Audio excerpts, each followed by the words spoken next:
Okay, if you remember from last year, I had this little guy over here, a little bit in better condition, but he was my doctor drinking what was known as Area 51 vaccine. And what I'm going to do, and if you haven't seen it, take a look at this little video clip right here.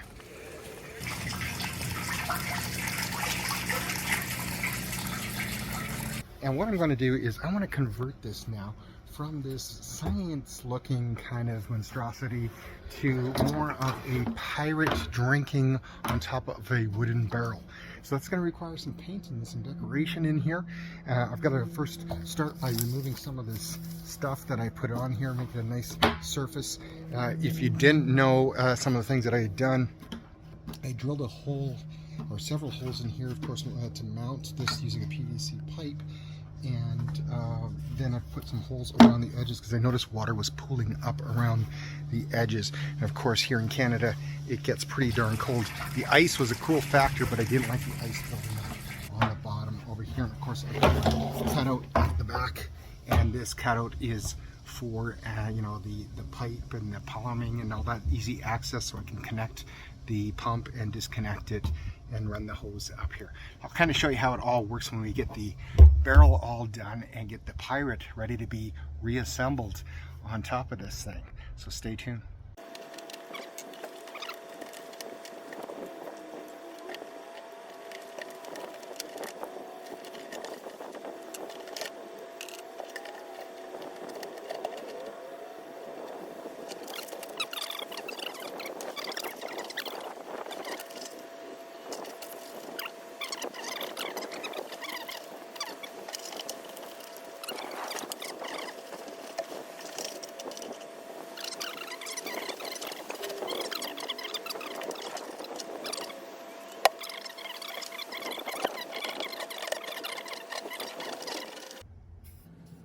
In spraying this, I would use a respirator and definitely be cautious of the overspray. I wasn't even aware of it till I watched the video, but duly noted. So here's the finished product. I put some painter's tape, painted some black stripes on there, just regular matte black paint. And then I taped up again with masking tape and painted the rings silver just to give it a bit of a different look, and then dry brushed some other browns into it. So just taking a dry brush, just dipping it into some acrylic paint and dry brushing it on there. And I think it came out pretty darn good. At least from a distance it looks like a barrel. And I'll have some other shots where I'll mount the skeleton on there, and then you can kind of see it and how the fountain comes together. Overall, I'm happy with the look. Here it is with the pirate. And again, this is just a garbage bag for a shirt that I glue gun into a shirt, ratted up a little bit.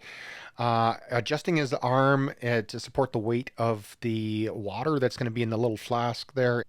And the hose that runs up his arm that goes down into the barrel and into the just a pond pump is all that is. It's just a cheap little pond pump. It's actually from my pond that I use already, and then in the wintertime I use it for this prop effect.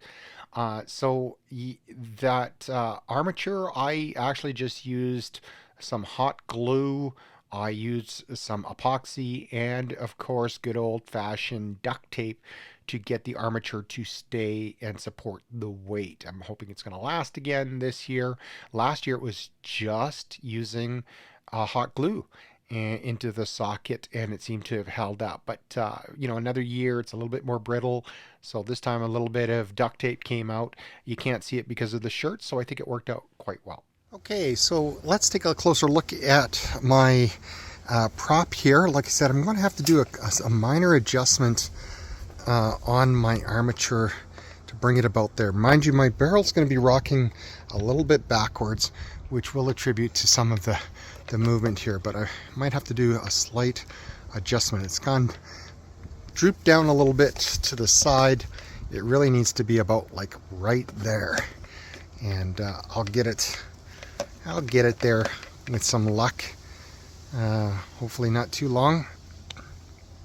As I mentioned, so how this works is I've got this clear tubing which runs into a crudely drilled hole into this flask. It'll fill up a little bit and then start to drip that way. This hose runs down. It's tied with some zip ties going all the way down into the chest cavity where it goes down into the barrel. Now the way I've got this set up is I knew that the water would be running down and splashing. So I just cut an opening here, and what I've done is I've decided to mask the hole a little bit by putting some of these little dollar store coins on there, a little tin foil to give it a little bit of glow, so from a distance it looks like, you know, he's sitting on a barrel full of coins. And so that's going to hopefully add to the effect.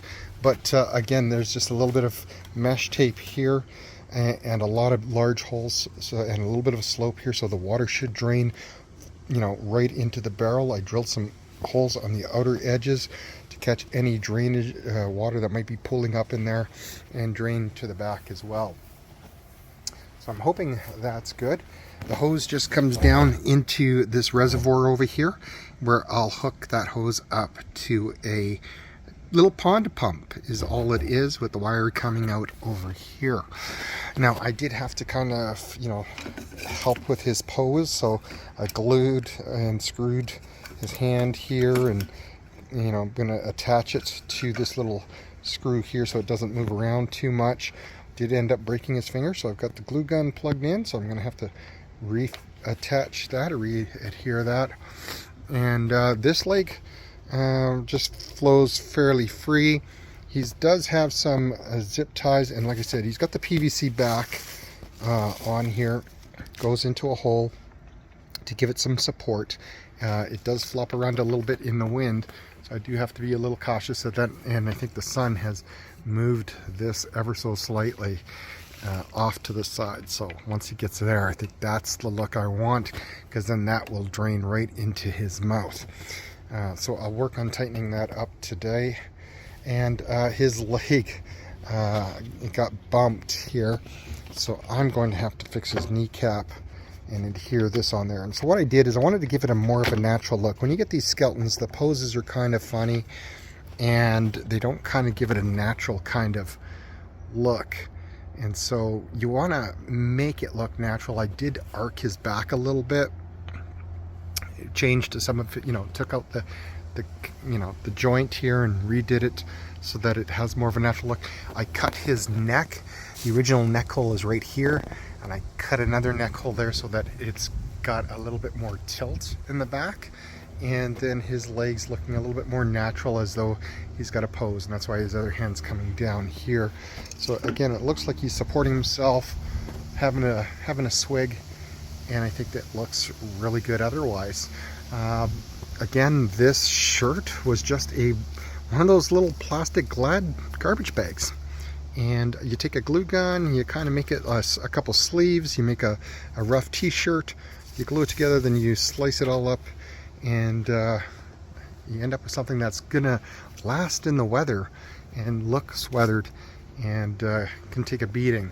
The pants were actually the inside of some sort of swimsuit or shirt or lining of a sweatpant, but it was mesh, so I figured it would allow the water to quickly evaporate off it. It would quickly dry and it wouldn't get too weighted down, so that was important for me too. Just threw some rope on there right now. I don't know what I'll do later, but there's your pirate drinking fountain on a barrel, and you'll see it in action. Oh, and what I did is I like doing stuff like this. This is just a glue gun dripping the glue so that it looks like saliva and stuff like that, and adds when the water goes in there. So there we go. I took the shirt off, and the nice thing about doing it with glue is I'll just put a dab, one little dot of glue like this to seal it, and being plastic it'll seal, and then I can always pinch it off and work on what I need to work on. So I'm going to try to get this elbow a little bit more up and over, just like I took off the tape and I couldn't remember how much glue I actually had in there. This is just glue gun glue to kind of hold the armature together. I did put a PVC pipe in here to give it a little bit more stability. And here's what I would recommend to those viewers at home. If you were to do this, I would change it up. I would cut out a piece of wood that would fit nicely in this socket here, and then I would glue that in really well with some sort of epoxy or PLA. And then what I would do is, again, glue this to the wood just like I did before, but then I would be able to enter or add a screw that would go into the wood on this side and this side to give it a lot more support. But what I'm going to do, because I've already got the PVC in here and it is still solid, so this is kind of got pulled away from the glue, what I'm going to do is I'm going to screw it in to the PVC. I got a little hole here. I'm going to put a screw right there, drill that in, and that should give me the right distance and height that I've got, and then I'll add the glue and then support it all back up with duct tape. I've made my adjustments here, and this duct tape, you know, doesn't look too bad. Worried that the duct tape might show and kind of offset your look here. What I've done is I've splashed it with a bit of brown. I'm adding a few dry brushes of red in there to give it more like muscles and tendons kind of look there. So now, if it did poke through the shirt or the shirt ripped open or something like that, it would just look like it was, you know, flesh. But now that I've got that done, it's time to seal up the shirt. And like I said, all I'm going to do is take this and put a little drop of glue to hold those two together, and boom, shirt back together. Everything looks good.